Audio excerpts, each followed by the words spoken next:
Hello, fellow YouTubers, model builders, and ship geeks alike.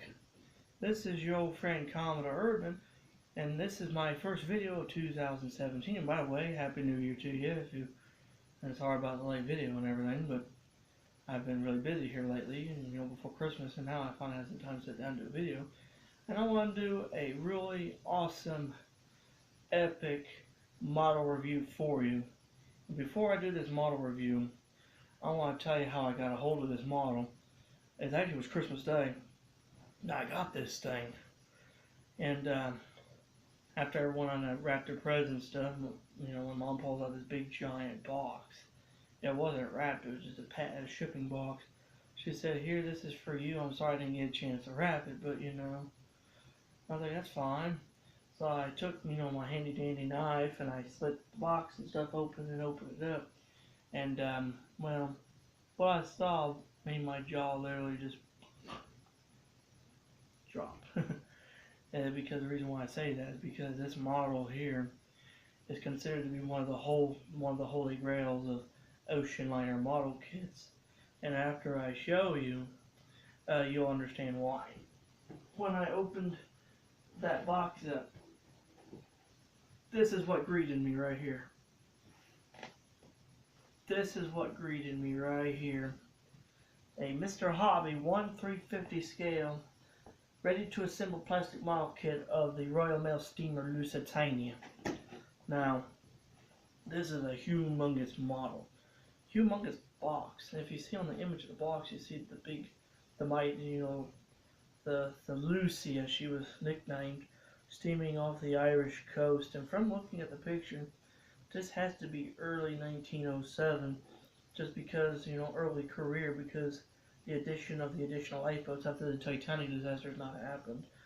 And you can see back here, there's no lifeboats on the second class quarter of the ship. But it says 1/350 scale ready to assemble plastic model kit, Mr. Hobby 1/350 scale. And this down here, this little gold thing, it says limited edition with photo etched accessories, and it's a bunch of Japanese crap. And it says here RMS, and I think that's the ship's name in Japanese, and a bunch more Japanese shit. Now on this side of the box, you have some more Japanese garble and junk, and then you have photographs of the completed model, which actually don't look too bad, but they've actually did one thing incorrect, is they didn't paint the bands on the smokestacks. And if you look very carefully on the image up here, the bands on the smokestacks ain't painted either. They're the same color as the stack, which that's wrong, because for a Cunard liner, it is this reddish orange color with a black top and black bands separating these. So, and on the sides of the box, it just says RMS Lusitania, Mr. Hobby, and more Chinese garble and gunk. And finally, on this side of the box, here, it's got some English and stuff on it, as you can see. And I'm going to read it to you real quick what it says. It says, RMS Lusitania. Few people living today have not heard of the Lusitania, the ship whose destruction by a U-boat angered the American people to the point that the United States' involvement in World War I was inevitable. There are many interesting facts relating to this great ship, whose end came abruptly, creating this tragedy for its passengers and crew. The research material that enabled us to reconstruct this ship with authenticity came from a great variety of sources, including the British Admiralty. We are also indebted to the American Steamship Society for much of the information. The model is over 28 inches long and is reproduced in precise 1/350 scale, display stand included. And it says here, 1/350 scale, over 28 inches long, ultra fine detail, display stand included. And there's some stuff here for something called Mr. Color, which was paint made by Mr. Hobby, which is Mr. Hobby's it says here GSI Creos Corporation Hobby Department, 231 Kudan Minami, Chiyoda-ku, Tokyo, Japan, 2004 GSA Corporation. So this is a 12-year-old model kit. But, and there's actually even a sticker here too, original price sticker, $94.95. So this is about a $100 model. And I've seen these go on eBay all the time, different ones of this, and they sell over $100 or more for these. But before we actually unbox the model, I want to do a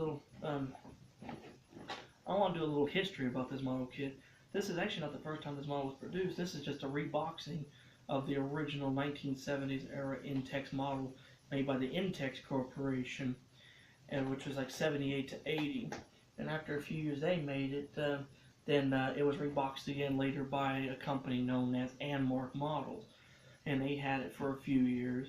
And then again, Revell got a hold of the dies and the molds, and they reboxed it, under Revell. Revell reboxed the model, and then a few years after that, then a company called Gunze Sangyo,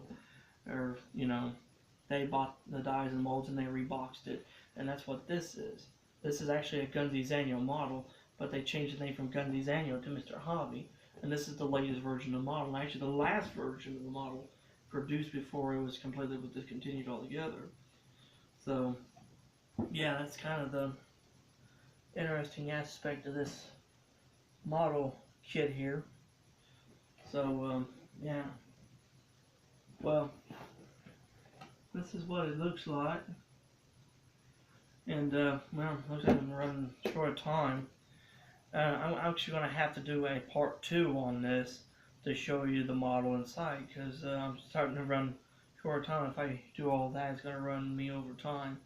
And I'm sorry about that, but there will be a part 2 to the unboxing of this model, and until then, keep watching, my friends.